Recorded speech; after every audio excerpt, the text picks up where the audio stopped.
Right, and the one thing I'm going to talk about now is Brexit, because the torturous process of negotiating carries on. It was supposed to be a big day today. Britain and Europe were meant to be moving the discussion to what the Prime Minister describes as this deep and special partnership of the future. No deal, said Michel Barnier, the EU chief negotiator today. We are not ready yet for that conversation. Yeah, as is so often the case in divorce negotiations, money is the main sticking point. Specifically, how much will Britain have to pay to leave this marriage? On the other issue of the rights of EU citizens currently living in the UK, David Davis, the Brexit secretary, says the two sides are closer. But it's pretty clear that Mr Barnier and Mr Davis aren't on the same page on the pace of progress.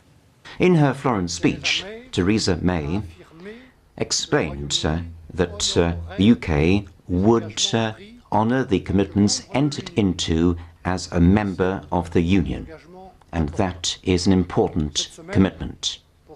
This week, however, the UK repeated that it was still not ready to spell out these commitments.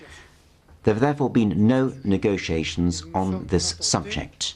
We confined ourselves to technical discussions. Useful discussions, but technical discussions. So on this question, we've reached a state of deadlock, which is very disturbing for thousands of project promoters in Europe, and it's disturbing also for taxpayers. As much certainty as possible to business, citizens and the European Union. And on this, we're making real and tangible progress. But I make no secret of the fact that to provide certainty, we must talk about the future.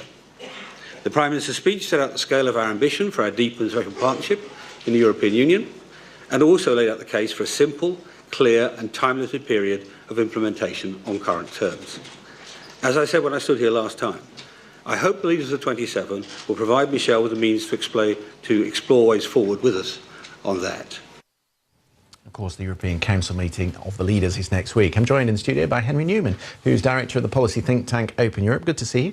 One thing that puzzles me, Michel Barnier often says, and he said it again today, and I'm quoting here, that withdrawal has nothing to do with future relations. How so when it comes to the border issue in Ireland? I think it's a completely unsustainable position. And actually, I tweeted something to that effect and was congratulated on saying the truth by people who are not normally on the leave side of the argument, a former permanent secretary at the Foreign Office, for example.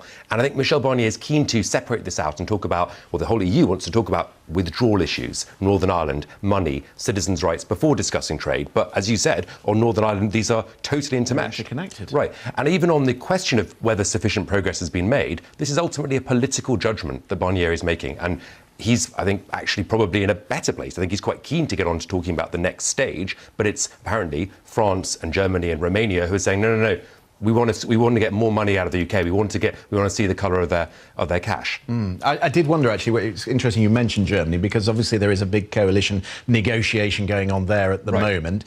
There are people who are saying we could do this in 3 days, never mind 3 months. How much is the political issue in Germany getting in the way here? Well, I think the German coalition building hasn't really started yet. There's another election coming up this weekend in Lower Saxony, and once we've sort of got that out of the way, I think there'll be a little bit more progress. But it's not coming soon. I think that will take some time still. But ultimately, this does need largely, as I said, it's a political test and it needs a political solution. We need Emmanuel Macron and Mrs Merkel to say together, look, we've got to find a way through. We don't want to alienate Britain. I think Theresa May at Florence gave a very constructive speech. She said that we will honour our previous obligations. She said that we will also pay for the transition period as if we were a member. And on the basis of that, I think the UK has put enough cash on the table. I think the UK has said that they want to do everything they can to keep the peace process intact, to avoid a hard border on the Northern Irish frontier. And on citizens, I think they've made a very generous and comprehensive offer. So it's time to get on with talking about the future.